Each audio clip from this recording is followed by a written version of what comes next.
Now class, we will start exercise 1.3, but before starting exercise 1.3, let's see the example 10.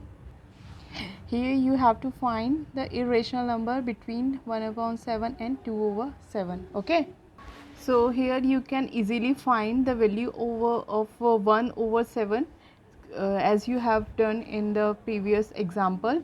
So you have to divide 1 by 7 and you will get the value 0.142857, and the bar on these digit indicates that these digit will repeat. Okay, so 1/7 equal to आपकी ये number आ जाएगा. तो आप जब आपका 1/7 आ गया है तो आपको 2 को 7 से डिवाइड करने की ज़रूरत नहीं है.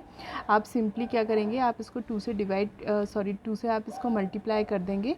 Then you will get 2/7 and it will be 0.285714. Okay, so आपको इन दोनों के बीच में इरेशनल नंबर फाइंड करने हैं. तो जैसे आपको पता है कि दो रेशनल नंबर के बीच में इनफाइनाइट रेशनल नंबर होते हैं. सेम दो रेशनल नंबर के बीच में या दो इरेशनल नंबर के बीच में जो है वो भी infinite number of irrational numbers होते हैं.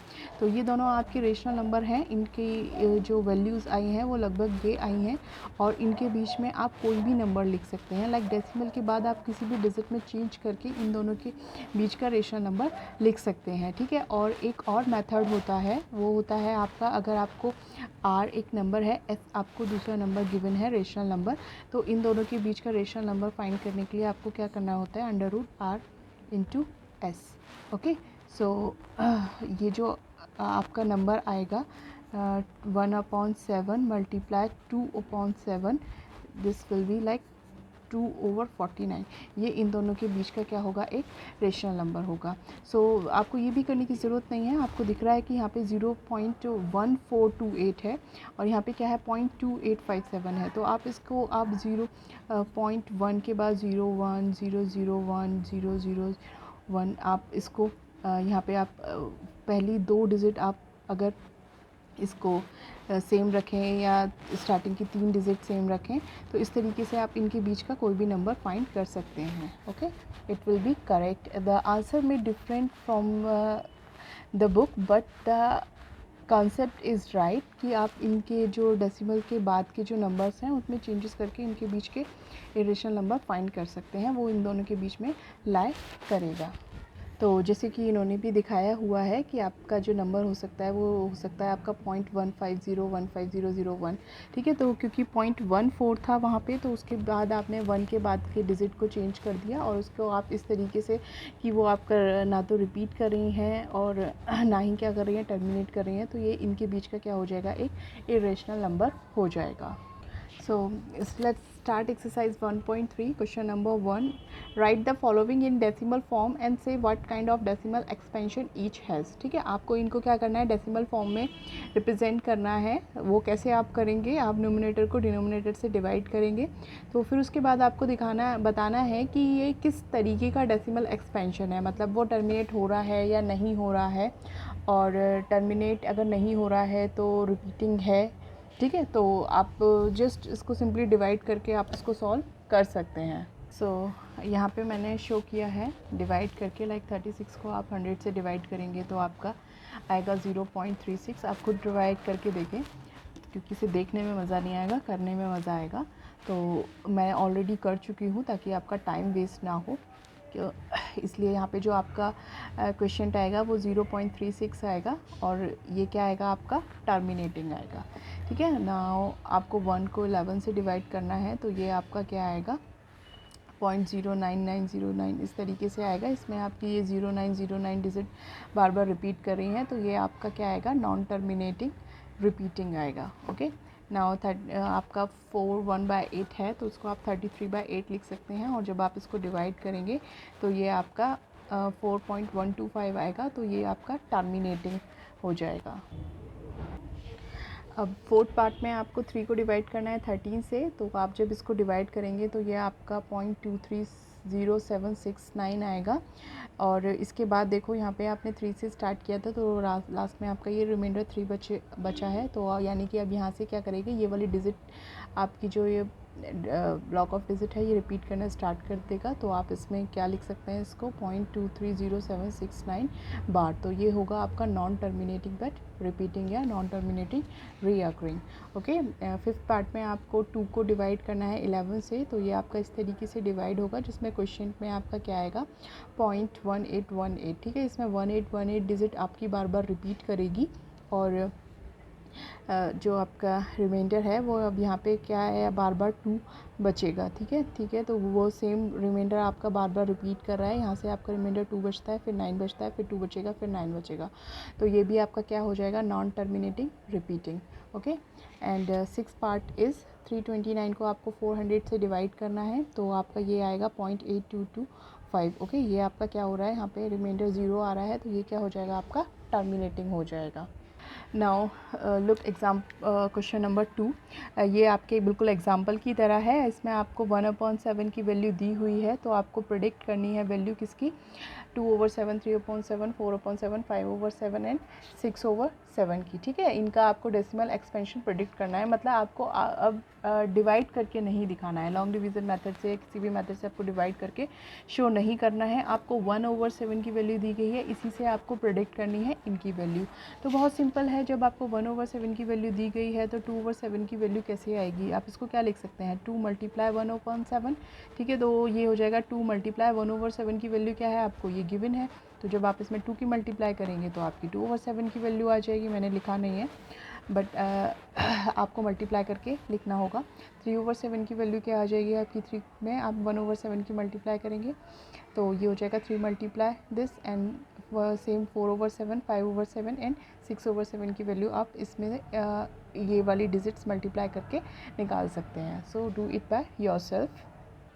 अब देखिए क्वेश्चन नंबर 3। क्वेश्चन नंबर 3 में आपको जो पार्ट्स दिए गए हैं उनको आपको P/Q की फॉर्म में रिप्रेजेंट करना है। तो आपको फर्स्ट पार्ट में दिया हुआ है कि 0.6 बार, मतलब आपकी इसमें 6 डिजिट बार बार रिपीट कर रही है। तो आप सेम वही मेथड करेंगे जैसे मैंने आपको एग्जांपल में बताया। जिसको आपको P/Q की फॉर्म में रिप्रेजेंट करना है उसको आपने x कंसिडर करना है। और क्योंकि 1 डिजिट रिपीट कर रही है तो आप क्या करेंगे इसमें 10 से मल्टीप्लाई करेंगे दोनों साइड में। तो ये हो जाएगा आपका 10x और इसको जब आप मल्टीप्लाई करेंगे तो ये हो जाएगा आपका 6.66। ठीक है, आपका एक पॉइंट जो डेसिमल है वो आपका एक डिजिट राइट साइड में चला जाएगा। तो अब आप वही करेंगे कि इक्वेशन 2 को इक्वेशन 1 में इक्वेशन 2 में से इक्वेशन 1 को सब्सट्रैक्ट कर देंगे। तो यहाँ पे आपका क्या आएगा 10x - x यानी कि 9x। और इसमें से जब आप ये से माइनस करेंगे तो देखो डेसिमल के बाद की सारी डिजिट क्या है सेम है। तो डेसिमल के बाद तो क्या आ जाएगा आपका 0 आ जाएगा। और डेसिमल से पहले क्या है यहाँ पे क्या है 6 है और 6 में से 0 माइनस करेंगे। 6 में से जब आप 0 माइनस करेंगे देन यू विल गेट 6। ठीक है, तो उसको आप क्या लिख सकते हैं 9x = 6 है तो x = क्या आ जाएगा 6/9 यानी 2/3। Now same you can solve the second part. इसमें आपको 0.47 बार है, यानी कि पॉइंट के बाद जो 4 है वो रिपीट नहीं हो रहा है, सिर्फ 7 रिपीट हो रहा है।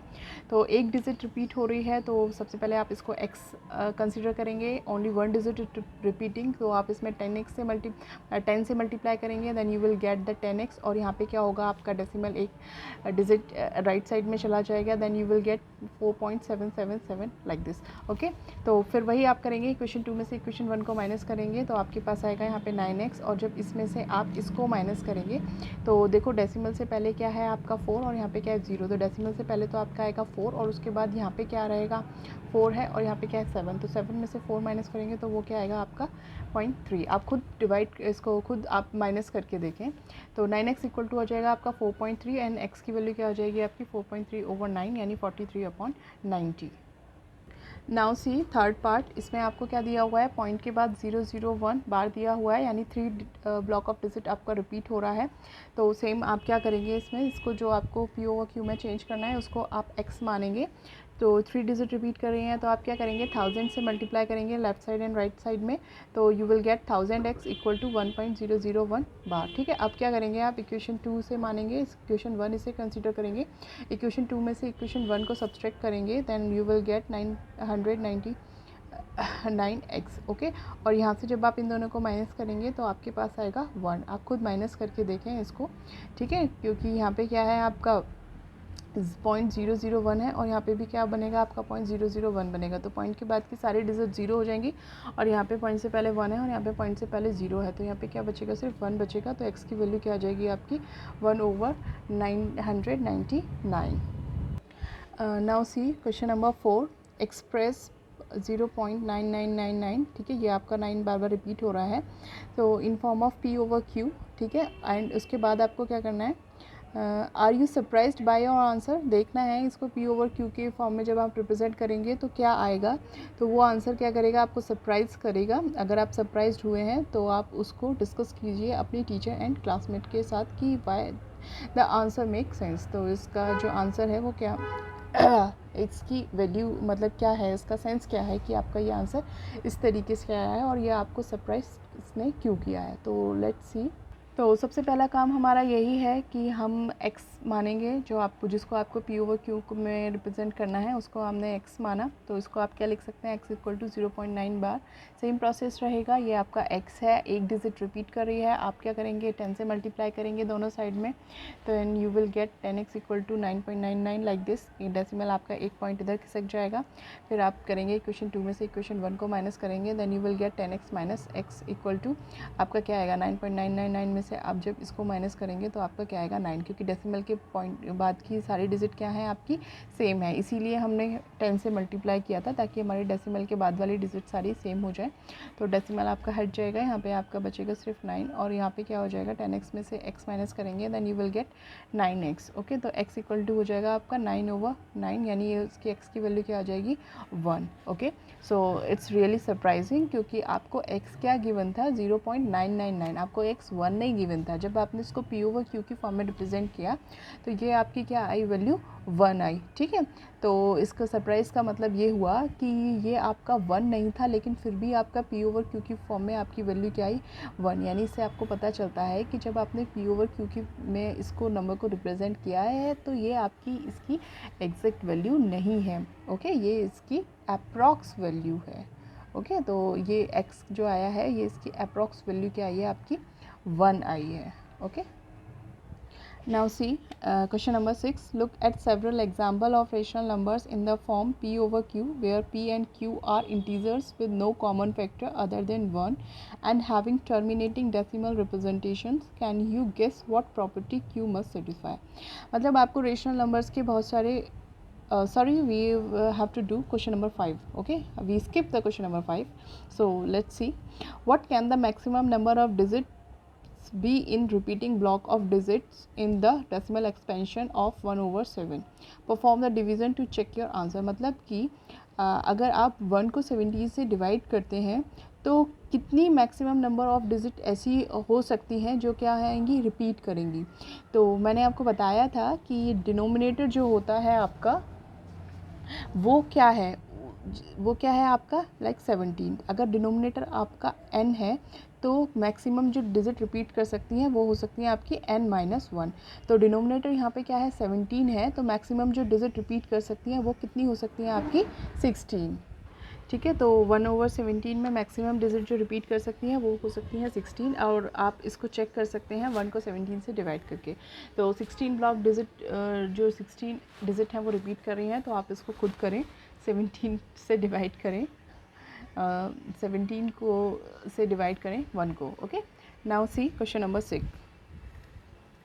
आपको बहुत सारे एग्जांपल्स देखने हैं रेशनल नंबर के जो किस फॉर्म में है, p/q की फॉर्म में है, और जिनमें p और q है उनका कोई भी फैक्टर 1 के अलावा कॉमन नहीं है, यानी वो नंबर्स क्या होने चाहिए, कोप्राइम होने चाहिए। हैविंग टर्मिनेटिंग डेसिमल रिप्रेजेंटेशन, ठीक है, तो उनका जो क्या होगा डेसिमल एक्सपेंशन क्या होना चाहिए, टर्मिनेटिंग होना चाहिए। तो can you guess what property Q must satisfy. इससे पहले मैंने आपको एग्जांपल में ये चीज़ एक्सप्लेन की थी कि जो टर्मिनेटिंग डेसिमल होते हैं उनमें हम सिंपली उनको p/q की फॉर्म में रिप्रेजेंट करना होता है, तो हम क्या करते हैं पॉइंट हटा के नीचे 0 लगा देते हैं। लाइक 1.5 है आपका, ये सिंपल सा एक एग्जांपल है कि 1.5 अगर आप लें तो ये एक टर्मिनेटिंग डेसिमल एक्सपेंशन है। तो इसमें क्या करते हैं डेसिमल के हटा के आप क्या लगा सकते हैं नीचे 10 लिख सकते हैं इसको। तो ये हो जाएगा आपका, अगर आप इसको कैंसिल आउट करें तो ये हो जाएगा 5 3 ज़ा 15, 5 2 ज़ा 10, 3/2। जो होगा वो एक क्या है आपका टर्मिनेटिंग डेसिमल एक्सपेंशन है। तो इसमें आपको अगर आप इस तरीके के नंबर्स लिखते हैं जो क्या होंगे टर्मिनेटिंग डेसिमल एक्सपेंशन होंगे, तो उसमें आपको क्या करना होगा, डिनोमिनेटर में या तो वो 2 होगा या फिर क्या होगा 5 होगा। डिनोमिनेटर का एक फैक्टर या तो 2 होगा प्राइम फैक्टर, या फिर एक प्राइम फैक्टर क्या होगा 5 होगा, या फिर हो सकता है दोनों भी हो। ठीक है, तभी वो क्या होगा टर्मिनेटिंग होगा। ये मैंने आपको एग्जाम्पल में भी एक्सप्लेन किया था, आप इसके बारे में और डिटेल क्लास 10th में पढ़ेंगे। तो आप किसी भी क्वेश्चन को देखकर बता सकते हैं कि वो टर्मिनेटिंग है या नहीं है। ठीक है, तो जैसे कि आपने एग्जाम्पल एक्सरसाइज का क्वेश्चन नंबर फर्स्ट किया था, क्वेश्चन नंबर फर्स्ट में आपने इनको डिवाइड करके देखा था, 36 को आपने 100 से डिवाइड किया था। अब आप इसको देख के बता सकते हैं, क्योंकि 100 को अगर आप फैक्टराइज करेंगे तो 2 और 5 इसके फैक्टर आएंगे ही आएंगे। जैसे 100 है, 100 को आप जब फैक्टराइज करेंगे तो ये क्या हो जाएगा 2 5 से 10, फिर ये हो जाएगा फिर 25, फिर उसके बाद क्या हो जाएगा ये 5 5 से और ये हो जाएगा 5। ठीक है, तो 2 और 5 इसके फैक्टर आ रहे हैं, तो जब डिनोमिनेटर में के प्राइम फैक्टर में 2 या 5 या दोनों आते हैं तो वो क्या होता है टर्मिनेटिंग होता है। तो ये आपका टर्मिनेटिंग आया था। देखो 1 को जब आपने 11 से डिवाइड किया था तो 11 का कोई भी प्राइम फैक्टर 2 या 5 या दोनों फैक्टर नहीं है, तो इसलिए ये क्या आया था नॉन टर्मिनेटिंग आया था। इधर जो है वो न्यूमरेटर आपका जो आया था वो 33 था, पर डिनोमिनेटर क्या था आपका 8 था। तो 8 क्या है आपको 2 की पावर 3 लिख सकते हो इसे आप, तो इसके डिनोमिनेटर में 2 है, तो ये क्या आया था आपका टर्मिनेटिंग आया था। सेम फोर्थ पार्ट जो है आपका 3/13 है, तो 13 क्या है आपका, इसके आप प्राइम फैक्टर में 2 और 5 नहीं आएगा, या फिर दोनों ही नहीं आएंगे, एक भी नहीं आएगा, ना तो 2 ही आएगा ना 5 आएगा, और दोनों तो आएंगे ही नहीं। तो 13 जो हो जाएगा आप ये क्या हो जाएगा आपका नॉन टर्मिनेटिंग हो जाएगा। एंड सेम फिफ्थ में 11 है, तो ये भी नॉन टर्मिनेटिंग हो जाएगा। 400 के प्राइम फैक्टर में आपका 2 एंड 5 ज़रूर आएगा, क्योंकि इसको क्या लिख सकते हैं आप 4 × 10 और जहाँ भी 10 होता है उसमें 2 एंड 5 फैक्टर आते ही आते हैं प्राइम फैक्टर, तो ये क्या हो जाएगा आपका टर्मिनेटिंग हो जाएगा। तो आपको अब करने की ज़रूरत नहीं है, आप देख कर बता सकते हैं। ठीक है, तो एग्जाम्पल 6 में आपको यही समझाने की कोशिश की गई है कि जब आप टर्मिनेटिंग डेसिमल रिप्रेजेंटेशन लेते हैं तो उसमें क्यू क्या होता है, कि क्यू कौन सी प्रॉपर्टी सेटिस्फाई करता है। तो क्यू क्या प्रॉपर्टी सेटिस्फाई करेगा कि डिनोमिनेटर में आपका 2 या 5 एक प्राइम फैक्टर में होना चाहिए, या फिर दोनों होने चाहिए, तभी वो क्या होगा टर्मिनेटिंग होगा, अदरवाइज वो नॉन टर्मिनेटिंग होगा।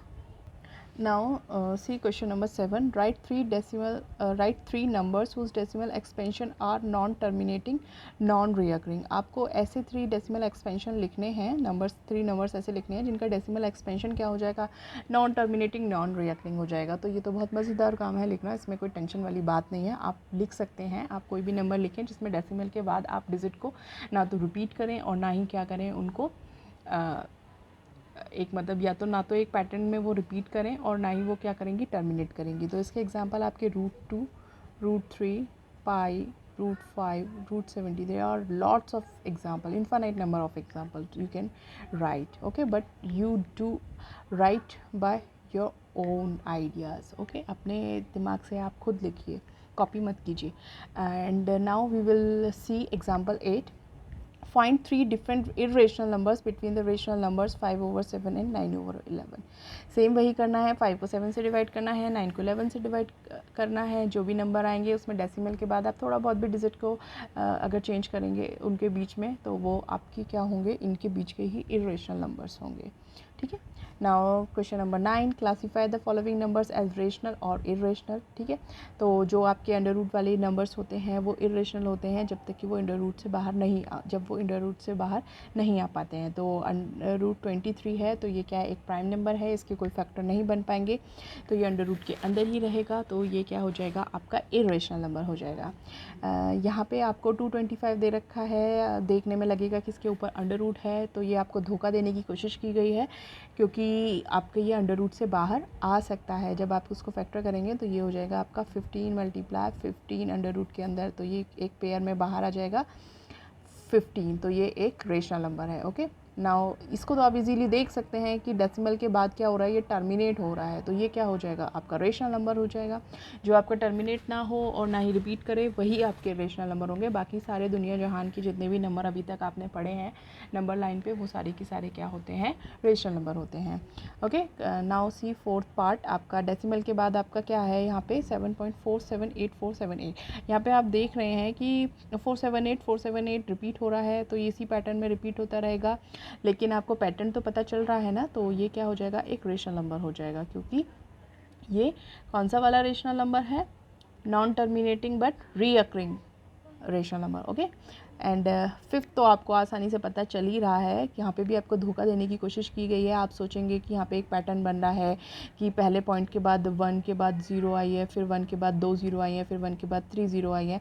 लेकिन क्या आप देख रहे हैं कि 1 के बाद 0 आई, फिर 1 के बाद 0 आई, फिर यहाँ पे क्या आना चाहिए था, 1 आना चाहिए था, फिर 0 आनी चाहिए थी, फिर यहाँ पे 1 आना चाहिए था, फिर यहाँ पे 0 आनी चाहिए थी। तब तो ये क्या होता, आपका एक ही जो स्ट्रिंग होती वो रिपीट करती। लेकिन ये आपका एक पैटर्न नहीं, मतलब पैटर्न बेशक बन रहा है, लेकिन आपकी जो रिमाइंडर बच रहा है इसमें वो आपका सेम नहीं बच रहा है। यानी कि डेसिमल के बाद आपकी सेम प्लेस के बाद डिजिट रिपीट नहीं कर रही है, तो आपका ये क्या हो जाएगा, इरेशनल नंबर। ओके।